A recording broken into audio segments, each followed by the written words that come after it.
Number 8, a president may serve no more than 2 terms. Formal. What amendment? 22nd Amendment. Someone's studying. So can you talk to me about civic education? Describe what it is, how you integrate it, why it's important. That is so important. So, civic education. Civic education is not just the idea of voting, but the idea of what you have of individual responsibility to your community through voting and jury duty, but also to identify a problem and to do something about it. It's not just enough anymore just to say, that doesn't work. We need people that will say, okay, that doesn't work, but how can we make things, in the framer sense, more perfect? And if you think about the preamble, it ends with that phrase, a more perfect union. And that's the whole idea of American-style democracy, the idea that we can all make the government more perfect. So for me, civic education is incredibly important because we need to find a way to engage students. Currently in New Jersey, there are 2 laws. So currently in New Jersey, there is not a civics requirement to graduate high school. So there's currently a bill in the state legislature that I have been working with various assembly people to get that bill to become a law and thus a high school requirement. So students would, if the bill passes as it is, students would need at least a half of a year, like they do of economics, of civic education. And again, it's not just memorizing the presidents or the Constitution, but it's also the idea of spotting fake news, how to determine what news source is credible. When you see something on social media, do you have a responsibility, or what's your responsibility to say, hey, this is inaccurate? That's all part of civic education.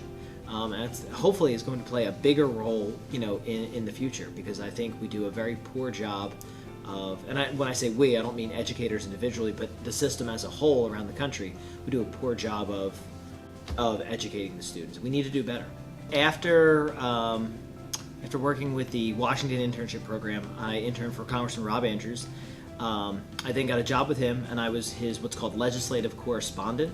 And in congressional offices, you have a different hierarchy. So you've got the chief of staff, you've got the legislative director, then you have legislative assistants who handle a variety of legislative portfolios, and then you have the legislative correspondent who oversees the office operations and also the interns, tour, request, constituent services. So I was hired with him to do that.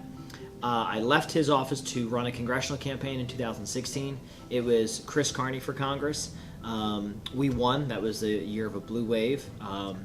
And I returned to his office also as the legislative correspondent. So I worked down there handling a variety of issues. I left his office in 2008 to work on Hillary Clinton's primary campaign.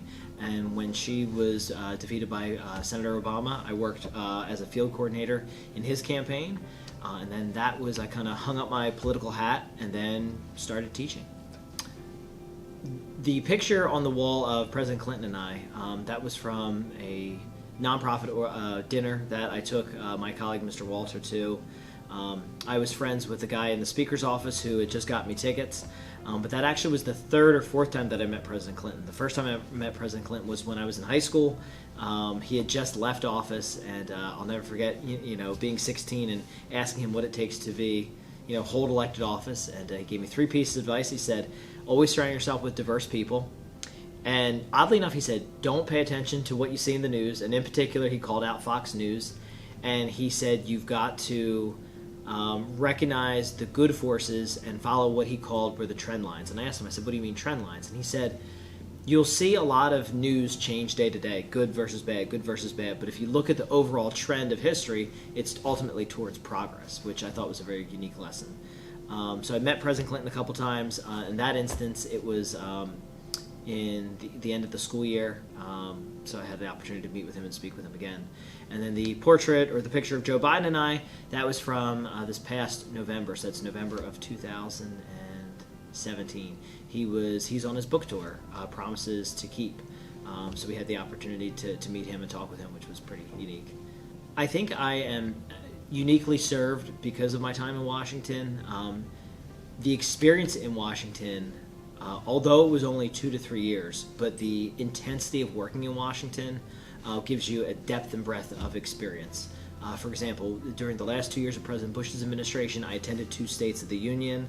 I've got to sit in on meetings in the White House and other congressional meetings, and those all help humanize when we're talking about the Congress or what have you in your various classes. It brings that experience to life.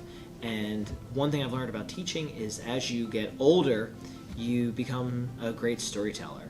And students love to hear stories. And when you can integrate your content and curriculum with stories, the kids pay attention. And they can, if you can relate to it and translate that into success, the kids enjoy it. It's not glamorous. The idea of civics and government is messy. You know, there's an old saying, there's two things you don't want to let people see, how you make them, sausages and laws. But the reality is how you affect change and how you make a difference on a big scale, it's done through government. And I have been impressed, and it's one of those things where a lot of people would say in the current times it's easy to be pessimistic. But I'm looking around, I'm seeing student activism, I'm seeing the Parkland students. There is a reason to be optimistic. You know, regardless of who wins, you know, the midterm elections or who wins the next presidential election, there is an active voice. It was encouraging to see for the first time, you know, openly transgender people, you know, win elected seats. It's encouraging to see so many LGBTQ community members running for political office. It's encouraging to see so many women running for political office. So the reality is, if you want to affect change, if you want to have a greater impact, you need to get involved in politics. And it's something that in this day and age when we're focused on, you know, STEM in the classroom, you know, civics gets overshadowed, but regardless of that, we're seeing kids say, I need to make a difference, I want to make a difference, and this is the way forward. And ultimately, it's going to be, you know, the kind of country we get in the future rests upon, you know, what we're doing in our classrooms today.